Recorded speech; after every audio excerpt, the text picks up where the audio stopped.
morning, guys. How's everybody today? Una sa lahat ay magpapasalamat tayo sa Panginoon sa lahat ng mga biyayang binigay niya sa atin, sa ating buhay. At sa inyo din, mga guys, salamat sa pagpapanood ng aking mga video. Today's video, guys, ay magluluto ako ng sinigang na butong-buto ng baboy. At lulutuan ko rin yung asawa ko ng hamburger. Let's go, guys. Samahan niyo ako. Ayan, guys. Mayroon akong neck bones dito. Ay ating hugasan. Tayo umpisahan ng pagluto.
Una, guys, ating lalagain. Tapos itatapon natin yung unang sabaw. Hugasan natin ulit.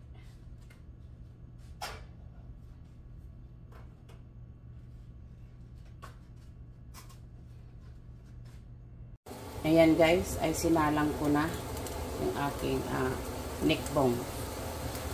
Pakukuluan ko lang siya ng isang pieces. Tapos huhugasan ko ulit bago ko siya tuloy-tuloy na lutuin. Ayan, guys, kumulo na yung aking neck bones. Ay tatanggal ko siya dyan at huhugasan. Ayan. Kita nyo yan, guys. Ang dumi niya.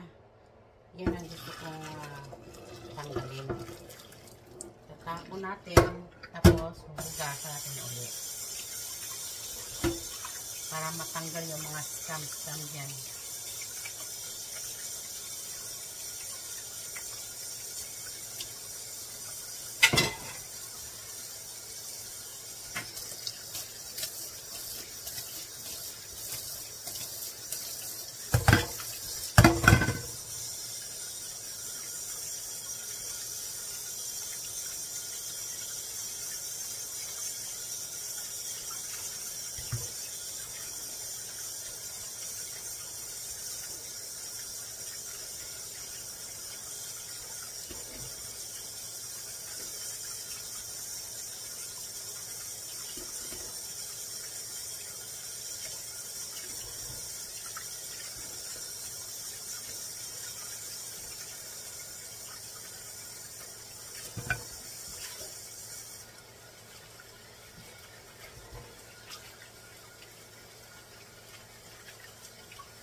Kayo mga guys, ganito ba kayo magluto ng inyong mga pork?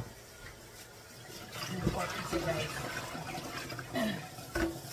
kailangan malinis ang kanyang mga dugok, matanggal muna bago nyo tuluyang lutuin.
Ayan guys, malinis na siya. Ayan.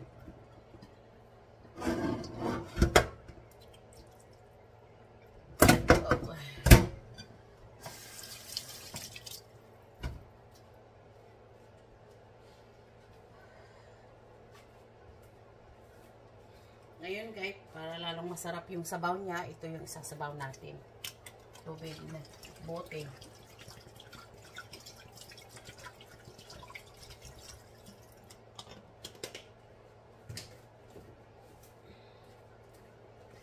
Umpisahan natin ng 2 bote guys.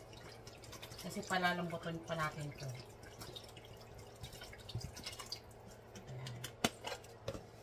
Sasalang natin uli. Tingnan nyo guys, ganyan ang gusto nyong mangyari. Ganyan kalinis ang inyong buto ng baboy. Ganyan ako magluto guys ng mga baboy. Kailangan ay nilalapuhan ko muna para lumabas yung kanyang mga dumi-dumi. At huhugasan uli. At ngayon tuloy-tuloy na ang pagluluto. Okay? Para masarap ang higop ng sabaw, guys, kailangan malinis ang inyong meat. Yan guys, tingnan. Silipin natin yung ating pinapakuluan dito. Tingnan nyo guys, oh.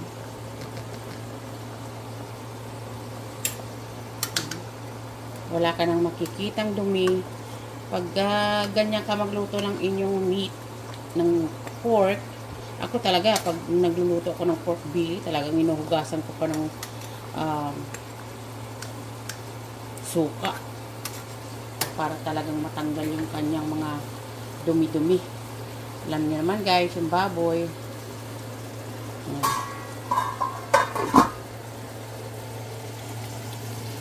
Ating hamburger. Ayan guys, tingnan natin yung ating neck bones. Ayan. Malapit nang maluto. So, gusto ko malambot talaga yung laman. Talagang natatanggal sa buto ba. Kunti pa guys. Siguro mga 30 minutes pa. Ayan, tingnan natin yung ating niluluto at mukhang malambot na.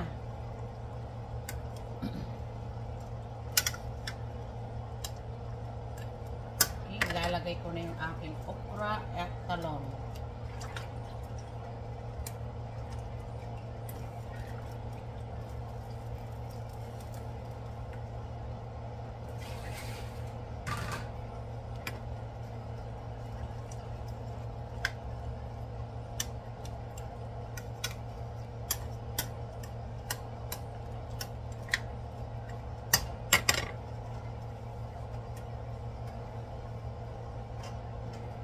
Lalagyan na natin ng sinigang mix.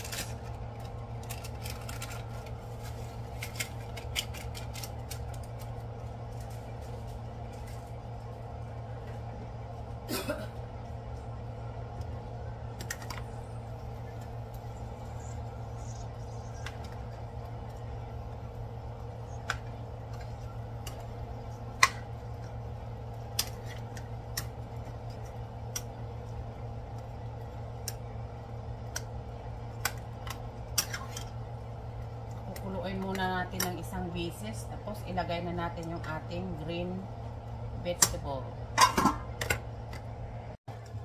Ayan po, ay ilalagay na natin itong ating gulay.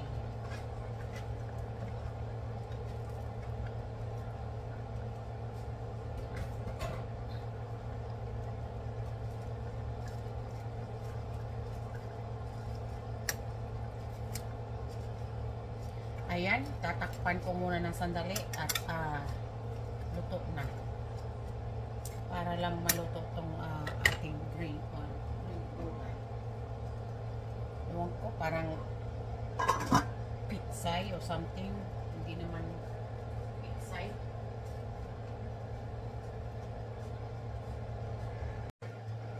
Ayan guys, check natin kung luto na yung ating sinigang. Ay, luto na guys. Ito ay patayin na natin. There you have it guys, yung ating neck bone sinigang.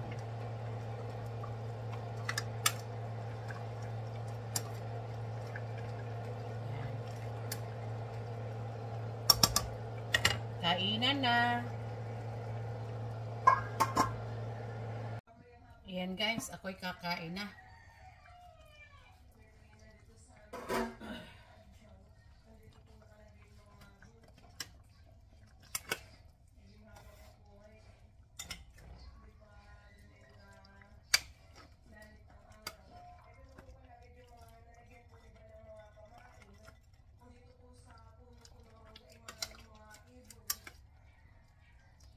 Lagyan natin ng gulay, okra, tsaka talong.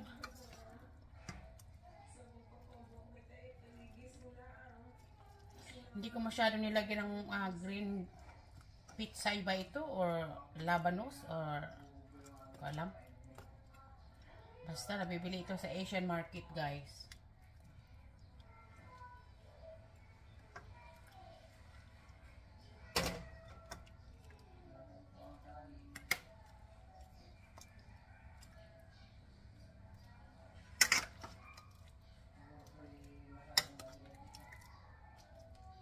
Matagal na rin akong hindi nakapaghigop ng sabaw.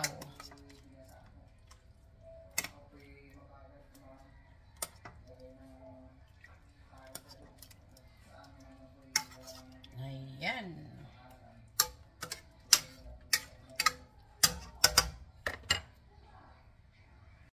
Ayan guys, yung aking pork bone sinigang. Ang tawag dito yan sa amin ay neck bones. Neck bone sinigang. Yan. Kainan na guys. Hanggang dito na lang yung aking video. Until next video, I see you guys. And if you like my content today, please give me a thumbs up. And if you haven't subscribed to my channel yet, please do. And I really appreciate it. Alright guys, everyone have a blessed day. Thank you for watching. Ayan guys, mayroon akong pork sinigang na buto-buto, kanin, at kakain na. Kain tayo.